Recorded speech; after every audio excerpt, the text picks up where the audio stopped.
Getting brand deals and sponsored videos can significantly help increase your income and help you grow your YouTube channel while making more money, right? And while it's essential to have a decent following and engagement rate for better brand collaboration, even smaller channels can land deals if they have a dedicated and highly engaged audience. So here's things to do that you can get started very, very quickly with. First, you need to know where to look, right? So you can look within your niche, so you can contact companies within your niche directly by doing a little bit of research. A cold email can sometimes be surprisingly effective. However, you want to reach out on many different platforms, not just email, and that way you can figure out the easiest way to get in touch with the people who can make that decision. There's also influencer marketing platforms like FameBit, Grapevine, Aspire IQ, and a number of others that pop up almost daily, so try all of them. They help connect influencers with brands that are looking for promotion, and they help create a portfolio showcasing your past work and statistics to attract brands. You can also reach out, like I said, on social media, right? So use platforms like LinkedIn and Twitter. Don't just stop at like Instagram, Facebook, TikTok, and others like that, right? You can use the ones that are more professional to reach out to these companies and get in front of somebody that, again, is going to be the decision maker for a brand deal.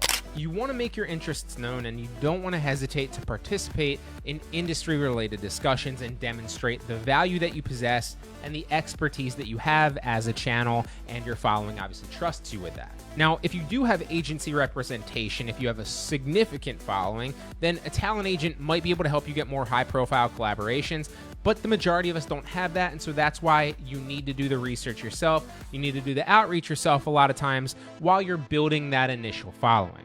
Another easy place to do this is networking events, right? So for example, if you were to go to YouTube GrowthCon or anything like that, just as a spectator, you would notice that there's a lot of other YouTubers out there that you could talk to figure out how they got their brand deals, but also there's a lot of brands there looking to meet and partner with YouTubers and content creators that are within their niche.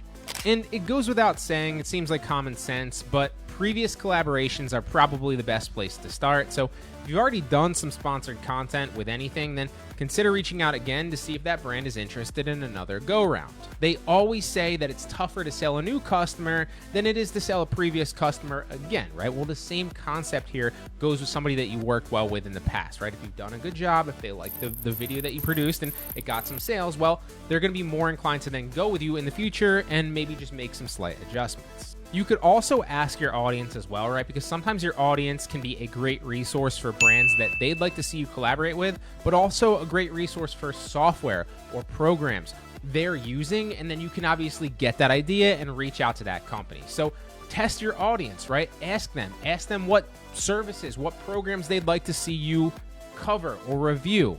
And that's going to give you a good indication of the different software programs or different services or different products that they're already looking into. So then you know it's a good cohesive fit with your audience and you can reach out to that company then.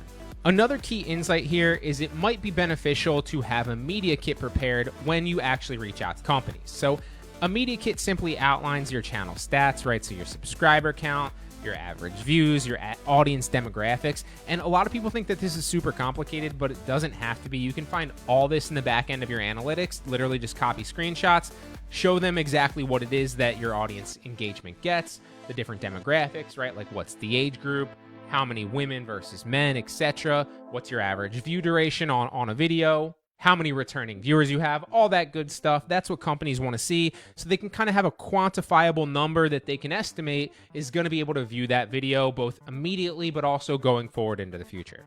You also want to have your rates ready, okay?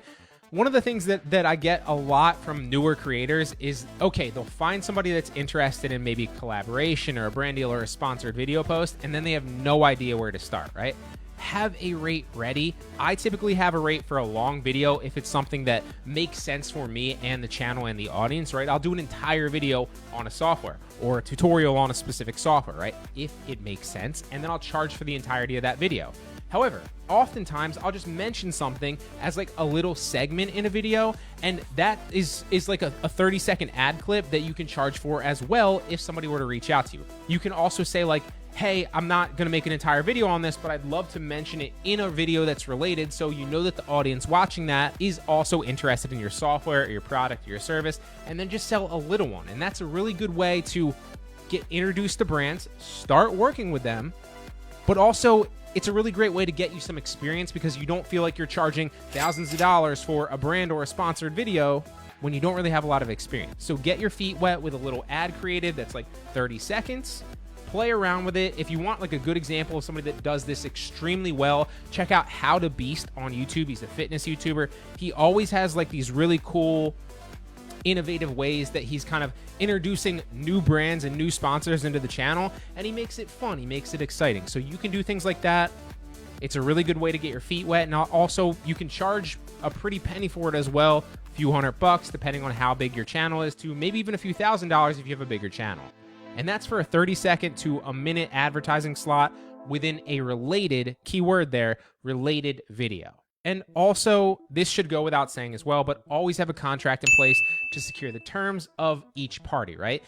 Ideally, it would be a signed contract on both sides, but if not, if you're just getting into it, then have an invoice, send them an invoice with the expectations in the memo line of exactly the service that you're providing, exactly what you're going to do within the video, and exactly how you plan to mention them, right?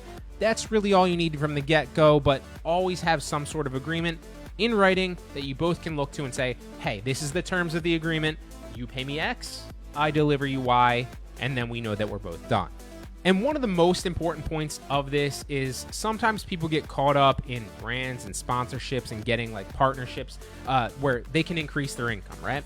However, you don't want to torpedo the trust of your audience. This is absolutely crucial. Never compromise the quality of your content, but never compromise the integrity of your channel and the integrity of the things that you're recommending just for a payday. Or I promise you, you're going to lose the trust of that audience, and you're going to torpedo your chance of any future brand deals in the future, because that audience is never going to trust what you say again. So do not take low quality products or services that you do not believe in and recommend them. Only work with companies, products, and services that you believe in, that you genuinely feel good about, and you would genuinely recommend to your brother, your sister, whatever, right? Only work with companies like that, right? It's ethical. It's going to build trust long term. And if you're recommending companies that are good and providing a good service, not only will your viewers not mind, but if they decide to trust you and decide to go with that company, then they'll be more likely to do it in the future with a future company as well. And that's, again, going to increase your LTV of your viewers or your lifetime value, and also build the trust with your audience long term. So those are some tips for, getting brand deals and sponsorships, especially for smaller channels. Hope it helps.